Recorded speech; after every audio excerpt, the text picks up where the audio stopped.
The Torch would say, behind the scenes, the biggest topic of conversation coming out of In Your House was the Ken Shamrock Vader match. The match apparently was more of a shoot than most people thought.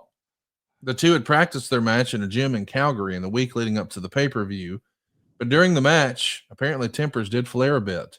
Shamrock believed Vader was double crossing him somewhat in the early stages of the match, especially when he bailed out to ringside, which wasn't part of the game plan.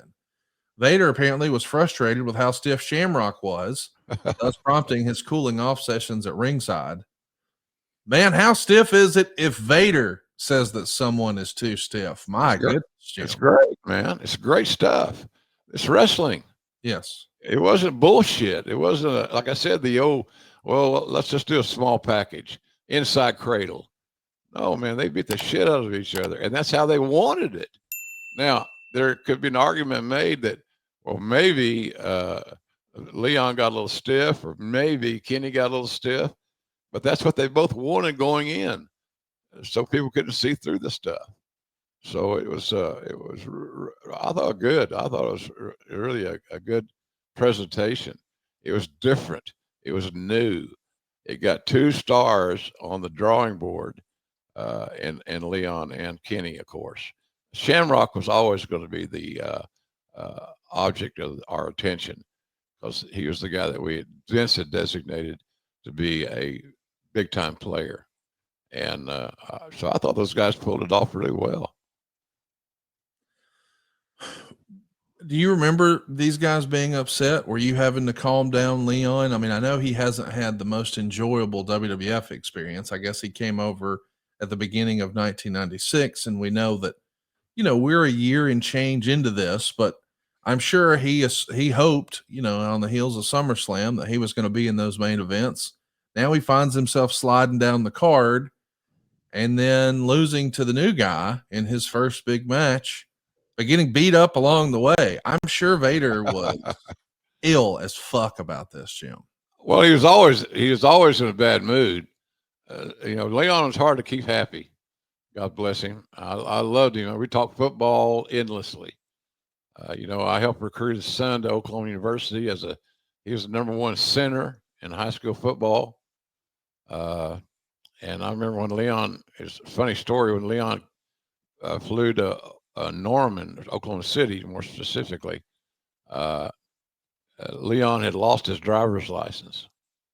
So I picked him and his son up at the Oklahoma City airport and got him to Norman, where the university put him in a hotel to so OU could recruit this kid, Jesse White, nice kid, classy kid, and so I got to know Leon real well, and through that process, and we had good relationship, and now we got a different entity involved. We got the only son of Vader he had already committed to UCLA, and we talked him out of that.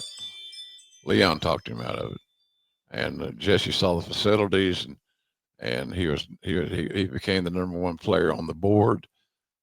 All the NFL combine stuff coming around the corner here now, but he rescinded his commitment to UCLA to recommit, and he committed with Oklahoma. He had back issues. I don't know if it's sciatica, which I have right now, which is miserable as fuck. Uh, but he never quite made the team. But he worked hard. He tried hard. He just had a bad back, and he couldn't get past that.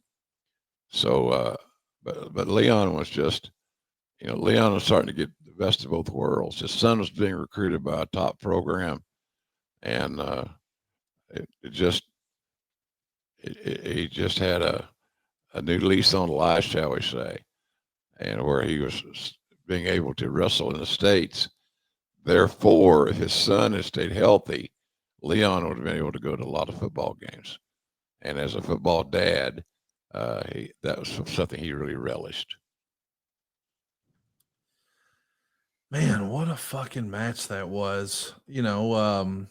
We're going to see it happen again, though. Believe it or not, it happens in September over in Japan. A little interpromotional help from All Japan Pro Wrestling and the World Wrestling Federation and FMW, Frontier Martial Arts Wrestling of Japan. It's a big show in September at the Kawasaki Baseball Stadium. It's announced as being 50,012 fans. Of course, Dave is always a stickler and says it's probably closer to 40,000. Either way is huge. I mean, this is a gigantic show. Dave doesn't have gate information, but he says that FMW has done $2 million gates in the past year. And he writes, from an American standpoint, the biggest match on the show is what was billed as an ultimate fight rules cage match involving Ken Shamrock and Vader. The original plan was for Shamrock to sell the rib injury, theoretically, in the September 9th Muncie, Indiana show against Farouk. Vader taking advantage of that injury would lead to an upset victory in Shamrock's specialty match, largely for a rematch idea, similar to the story between Shawn Michaels and Davey Boy and their finish in England. Of course, they're referencing One Night Only, where everyone assumed that Davey was going to win. Shawn won with the thinking, we can come back with a rematch and it'll be big. But we do it again. And this one happens in Japan. How does a deal like this come together? I mean, is this just allowing the guys to go make money, or does the WWF do pretty well on a show like this too? Oh, we did well. We did well on it. Details had to be worked out, no doubt about that. But it was just, to me, just old school good booking. Exclude the politics, get that out of the picture, and what is best for the storytelling. At the end of the day, Shamrock was going to go over Leon. Yeah. So it just is a way of getting to that. And I thought it was good. We made a lot of money on that show.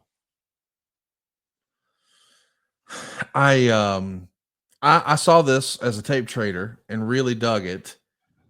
It goes 7 minutes and 17 seconds. Shamrock's unable to get up at the 10 count. The referee stops the match.